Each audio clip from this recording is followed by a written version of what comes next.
Amis internautes, n'oubliez pas de liker, de vous abonner et de cliquer sur la note de notification pour ne rien rater. Succès diplomatique du Bénin sous Wadagne. Talon aux anges, sa continuité porte ses fruits. Ce qui opposait les présidents de l'AES au Bénin et à l'ancien président Patrice Talon n'était pas une divergence de principe entre les peuples et même les dirigeants. Patrice Talon, trop en avance sur son temps, avait surtout marqué son opposition aux prises de pouvoir par les armes. Une position qui avait entraîné une dégradation des relations entre le Bénin et plusieurs pays de l'Alliance des États du Sahel, AES.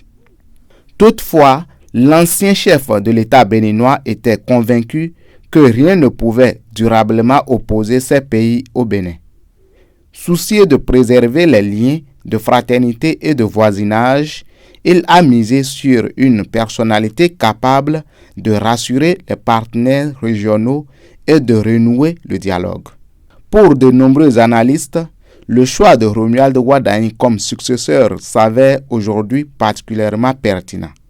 Technocrate reconnu, davantage associé aux questions économiques et financières qu'aux affrontements politiques, le nouveau président bénéficie d'une image de gestionnaire et de bâtisseur qui inspire confiance au-delà des frontières béninoises. Un casting du président Talon qui a été payant au-delà même des prévisions. Au fil des années, Romuald Wadagne s'est forgé une réputation solide dans les milieux économiques de la sous-région. Son expérience dans la gestion des finances publiques et sa capacité à travailler avec différents dirigeants, quelle que soit leur sensibilité politique, constituent des atouts majeurs dans le contexte actuel. Cette posture pragmatique et tournée vers le développement semble avoir facilité son rapprochement avec plusieurs chefs d'État de la sous-région. Depuis son accession à la magistrature suprême, il a été accueilli favorablement lors de ses différentes visites officielles, témoignant d'une volonté commune de renforcer la coopération régionale. Dans plusieurs pays de l'AES, certains analystes voient en Romuald Wadagne un acteur capable de contribuer au rapprochement entre les États de la région et de favoriser un nouveau dialogue avec la CEDEAO.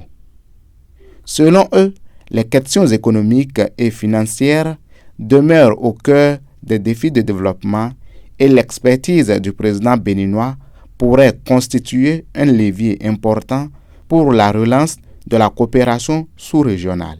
Il a la mine et le regard pour séduire et rassurer. Le développement dans la différence est possible. Son profil, perçu comme consensuel et peu clivant dans les débats liés aux récentes reconfigurations politiques de l'espace ouest africain, lui permet de jouer un rôle de facilitateur. Voilà pourquoi il a été reçu comme un ami de longue date par tous les présidents des pays qu'il a visités depuis son accession à la plus haute fonction de la République. Ce n'est pas pour rien que certains analystes burkinabés, nigériens et maliens voient en Romuald Wadagne l'espoir et la renaissance de la CEDEAO avec le retour de tous les déçus.